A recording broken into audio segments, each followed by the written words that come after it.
সবাইকে আমন্ত্রণ জানাচ্ছি রূপসী মুরা টেলিভিশনের সেলিব্রিটি শোতে। আমি আলী আশরাফ আখন্দ। আমার সাথে আজকে সেলিব্রিটি হিসেবে রয়েছেন কণ্ঠশিল্পী নাসরিন দেওয়ান। নাসরিন দেওয়ান এই সময়ে পপুলার শিল্পী। দেশের প্রত্যন্ত অঞ্চল থেকে শুরু করে রাজধানী ঢাকা পর্যন্ত বিভিন্ন অনুষ্ঠানে আমরা তাকে দেখি, বিভিন্ন মঞ্চে, বিভিন্ন মিডিয়াতে। তো আমি আজকে সবাইকে পরিচয় করে দিলাম নাসরিন দেওয়ানের সাথে। আচ্ছা নাসরিন, আমি আগে জানতে চাচ্ছি যে এই যে আপনি সঙ্গীত জগতে আসলেন, গান করছেন, তো এটা কত বছর থেকে আপনি গান শুরু করেছেন এবং কার কাছে আপনি প্রথম গান শিখলেন? ধন্যবাদ আপনাকে।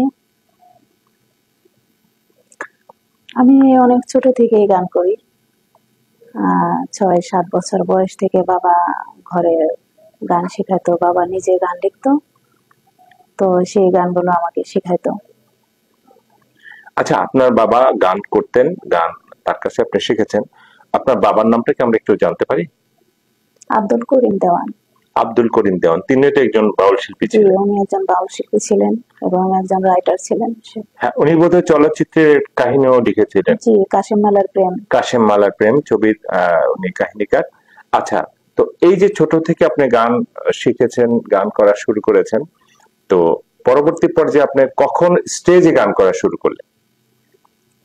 আমার প্রথম স্টেজে গান করা আমার তখন 9-10 হবে বছর বয়স আর কি।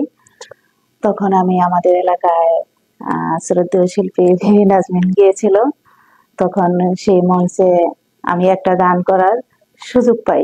আচ্ছা আচ্ছা, সেই প্রথম আমি বেবি নাজনীনের সাথে একই মঞ্চে গান করার সুযোগ পেয়েছেন 6 বছর বয়সে। তো আপনি সেই আপনার এলাকাটা কোনটা? আমার এলাকা মানিকগঞ্জ। আমার এলাকার নাম হয়েছে শ্রীমুখ ধানকুড়া। এটা কোন থানায়? সাটুরিয়া থানা। সাটুরিয়া, অর্থাৎ মানিকগঞ্জের সাটুরিয়া থানা, শ্রীমুখ থানা। আপনি ওখানকার বাসিন্দা। তো ওখান থেকে আপনার প্রথমে চলা শুরু হলো সঙ্গীতে। আপনি তো খুব ছোটবেলা থেকে গান করেন, সেই গান করার আপনার বয়স কত? গানের বয়স কত? আসলে কোনো এক কারণে আমি রেগুলার গান করতে পারছিলাম না, তো আমি রেগুলার গান করছি 20 বছর। 20 বছর? তো 20 বছর ধরে গান করেন এবং ছোটবেলা থেকে গান করেন, তার মানে আপনার আরো 5 বছর যদি আমরা বাড়াইয়ে নিয়ে যাই, তাহলে আপনার 25 বছর যাবত আপনি মঞ্চের সাথে জড়িত, গানের সাথে জড়িত। আচ্ছা, আপনি যে আপনার বাবার কাছে গান শিখেছেন বা গান শুরু করলেন, আমরা কি দর্শকদেরকে আমরা সেই গানগুলো একটু শোনাতে পারি? হ্যাঁ, বাবার লেখা 2 লাইন একটা গান করি আমি প্রথমে। দয়াল বাবা মাঝ ভান্ডার, প্রার্থনা জানায় আমার, কবুল করো তোমার দরবারে।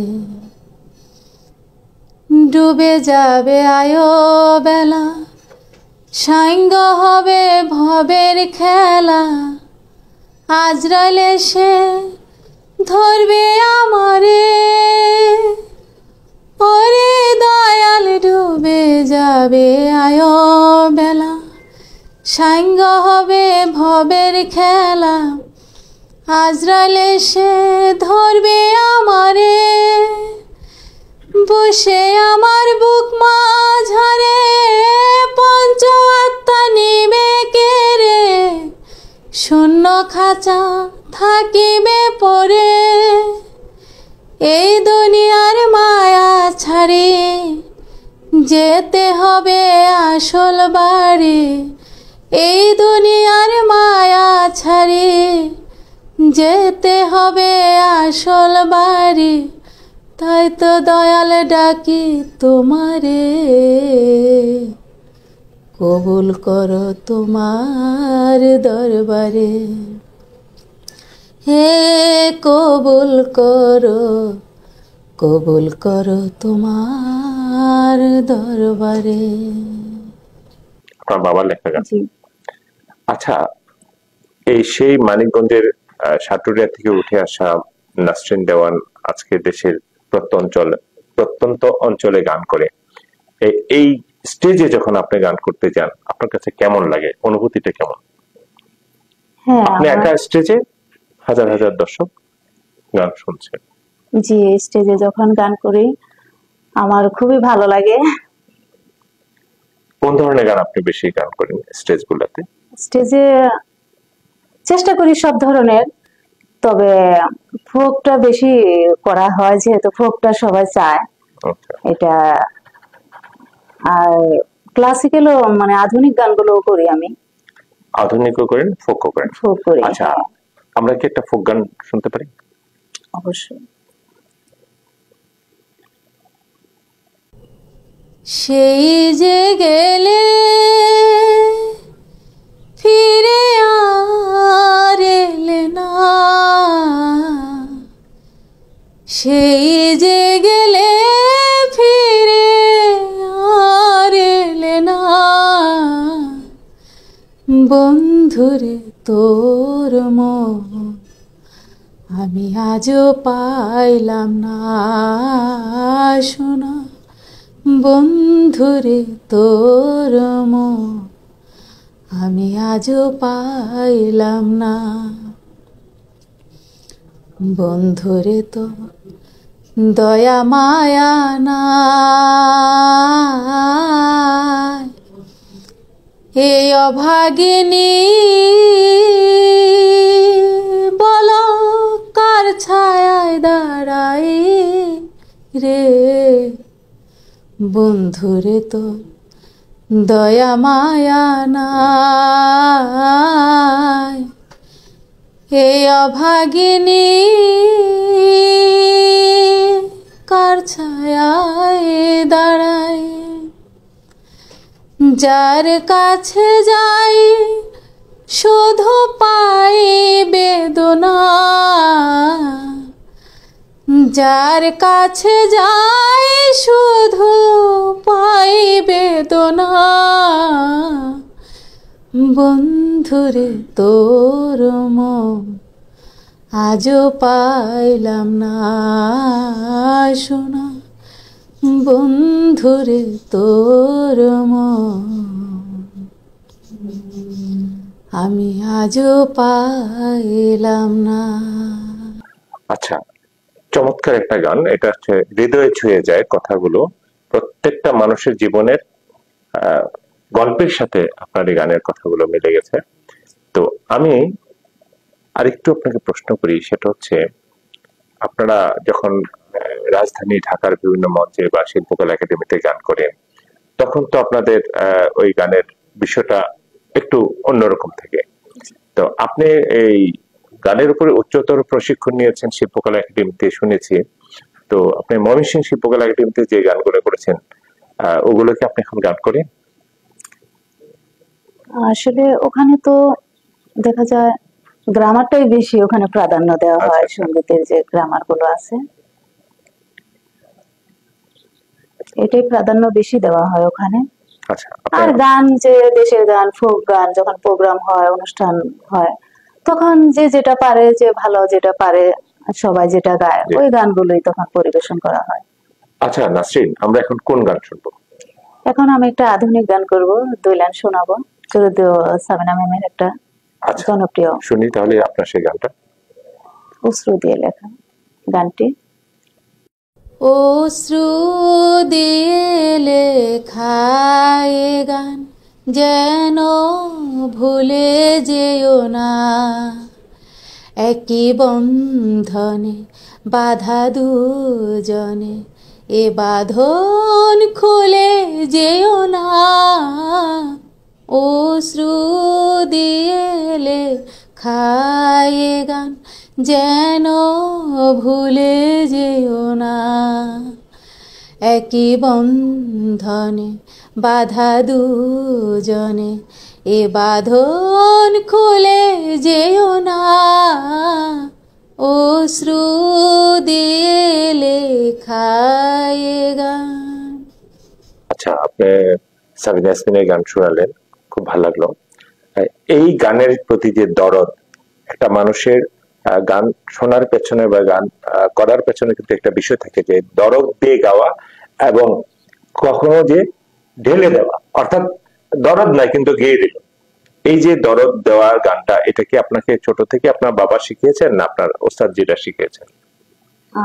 অবশ্যই বাবার কাছেও শিখেছি, আবার যখন ময়মনসিংহ জেলা শিল্পকলায় আমি ছিলাম তখন আমার উস্তাদ তারাও আমাকে শিখিয়েছে যে কোন কথায় কেমন দরদ দিতে হবে। আচ্ছা, এখনকার যে শিল্পীরা গান করে, নতুন প্রজন্ম, তাদের সম্পর্কে আপনার ধারণা কি, বা তাদের সম্পর্কে কিছু বলুন। হ্যাঁ, ভালো অনেকে আছে ভালো গায়, আসলে আমি তো অতটা জাজমেন্ট করতে পারি না। তো অনেকের গান আমি শুনি, ভালো লাগে, কিন্তু মিডিয়াতে আসলে আমি যেটা মনে করি যে আহ কিছুটা শিখে তারপরে এই জগতে আসাটা উচিত, আমি মনে করি অ্যাডভান্স হয়ে। আচ্ছা, এখন তো ঘরে ঘরে মোবাইল, প্রত্যেকের হাতে হাতে মোবাইল।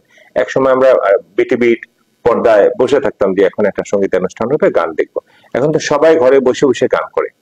এই যে ঘরে বসে বসে গান করে, বা যেটাকে বলে ভাইরাল বা ভাইরাস গানের যে বিষয়টা, তো এই ভাইরাল বা ভাইরাস গানের ব্যাপারে আপনার মন্তব্য কি?